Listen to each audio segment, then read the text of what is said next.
Ay, ay, ay, ay, ay, ay, ay, ay. Buenas, ¿qué tal? ¿Cuánto tiempo? Hoy vengo a presentaros la Limited Edition número 25 que hemos hecho con Love Ferments. Y es una edición limitada inspirada en la historia. Es un vino medicinal, es la actualización de un vino medicinal, el cual hemos creado gracias a la pared de mi casa y de un restaurante amigo aquí en Barcelona llamado Aurt.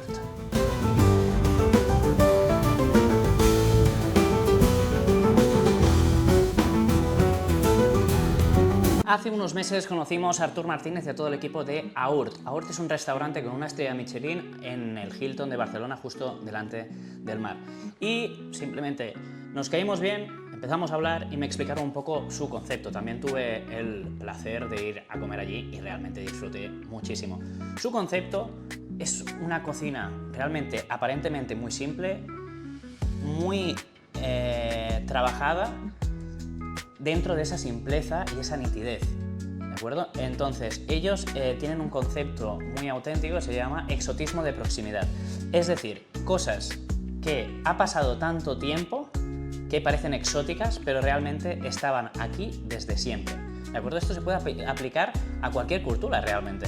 Entonces, nos gustó muchísimo ese concepto y intentamos plasmar ese exotismo de proximidad en una bebida. Intentamos buscar desde conceptos un poco más de Cataluña, más de Barcelona, conceptos creativos que realmente estuvieran muy acorde con esta bebida fermentada que queríamos hacer con ellos. ¿Qué hicimos? Pues como siempre la inspiración viene de manera un poco aleatoria y vino directamente de la pared de mi casa. Pues esto de aquí es con lo que me despierto todas las mañanas y me voy a dormir cada noche. Y esto realmente es lo que ha marcado de manera subconsciente qué es esta bebida. Y sobre todo, estos son los cimientos de la Barcelona que conocemos hoy en día.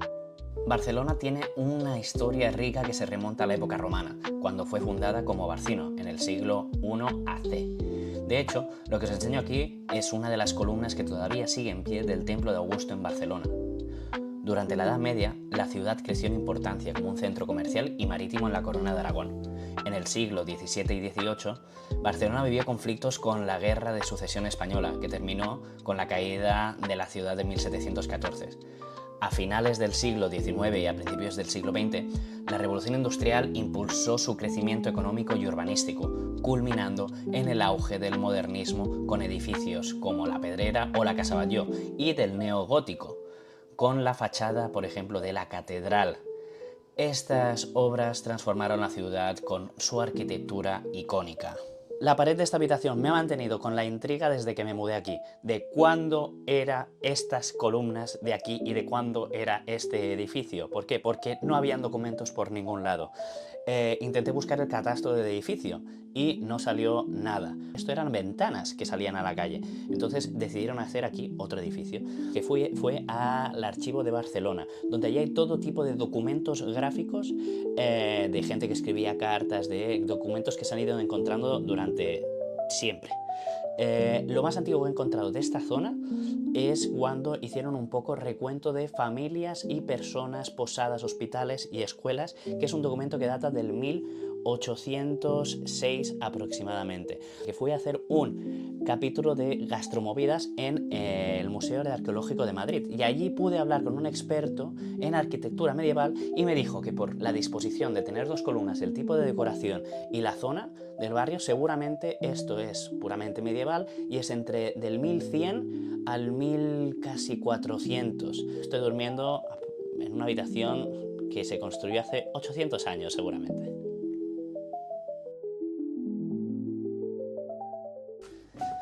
Y vais a decir, ¿y qué tiene que ver realmente la habitación de tu casa, esta bebida que queréis hacer y el restaurante Aurt? Pues muy simple, realmente vamos a plantear esta bebida con lo que el cristianismo incorporó de los reinos musulmanes que había en la península ibérica.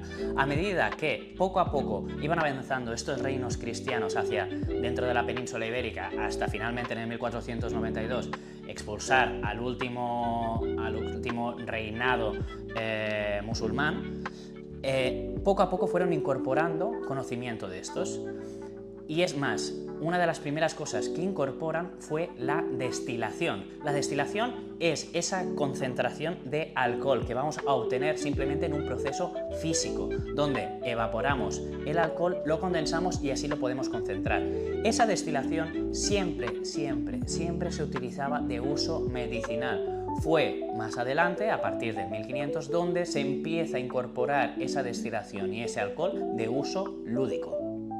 De tal manera que los primeros escritos que se consiguen sobre la destilación de habla no árabe están escritos en occitano. El occitano es una lengua anterior al catalán que se utilizaba en el sur de Francia y el norte de Cataluña, que poco a poco se fue perdiendo y transformándose hasta convertirse en el catalán que tenemos hoy en día. Hace poco han reeditado el primer documento donde se habla de la destilación de habla no árabe, que fue Arnau de Villabona, que se llama ese libro El llibre dels vins, que es este que tengo aquí. Todo esto son remedios medicinales donde hablan de cómo curar distintas cosas. Vinos para sonrojar las mejillas, vino de la pérdida de memoria, vino contra la fiebre, vino laxante.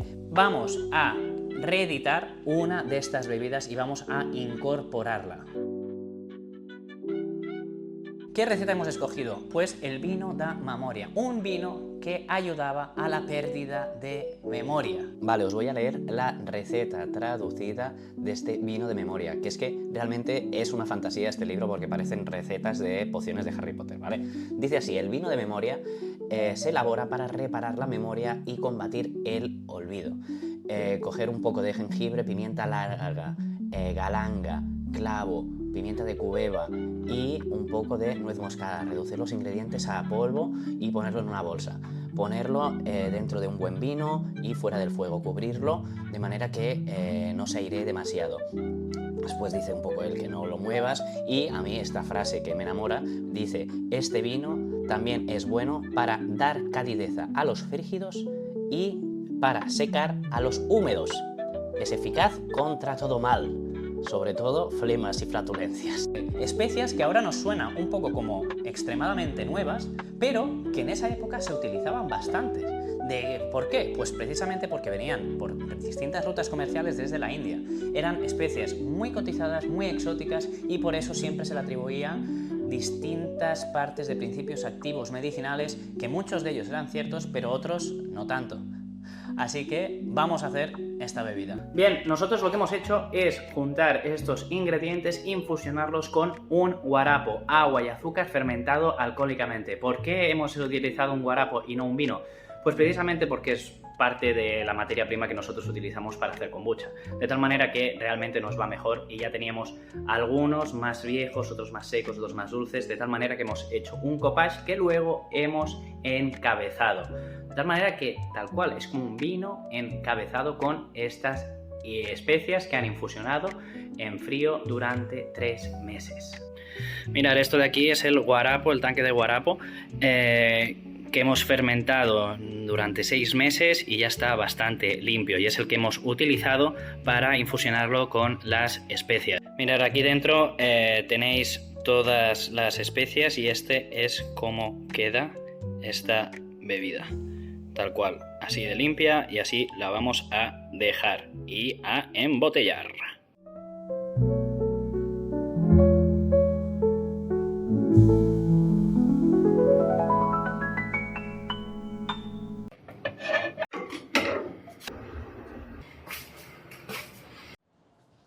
Pues bien, vamos a probar esta número 25, pero antes de probarla, suscribíos, ¿de acuerdo? Suscribíos, apoyarnos simplemente divulgando un poco nuestros vídeos y mostrando que hay cosas distintas al vino y de la cerveza, ¿de acuerdo? Si quieres saber más sobre fermentados, ya sabéis, en este canal podéis encontrar todo tipo de cursos, todo tipo de historias relacionadas con el mundo de la fermentación, y queremos hacer muchísimas más cosas, así que cuanto más nos apoyéis, más fácil para nosotros el poder hacer este tipo de vídeos. Así que nada. Número 25. ¿Qué hay que esperar de esta bebida? Pues simplemente en olor tiene que ser especiada, tiene que ser maderosa, tiene que ser un poco con notas de jengibre apagadas por esa maduración que ha tenido, que va ganando cada vez más notas a madera mientras el jengibre va bajando su frescor. Y realmente se transmite muy bien después en boca. en boca al final es un licor, ¿vale? Pero tiene, en vez de 20%, 20-25% que suelen tener los licores, tiene un 15%. Le hemos dejado muy justito de alcohol y debe transmitir notas maderosas, picantes, frescas.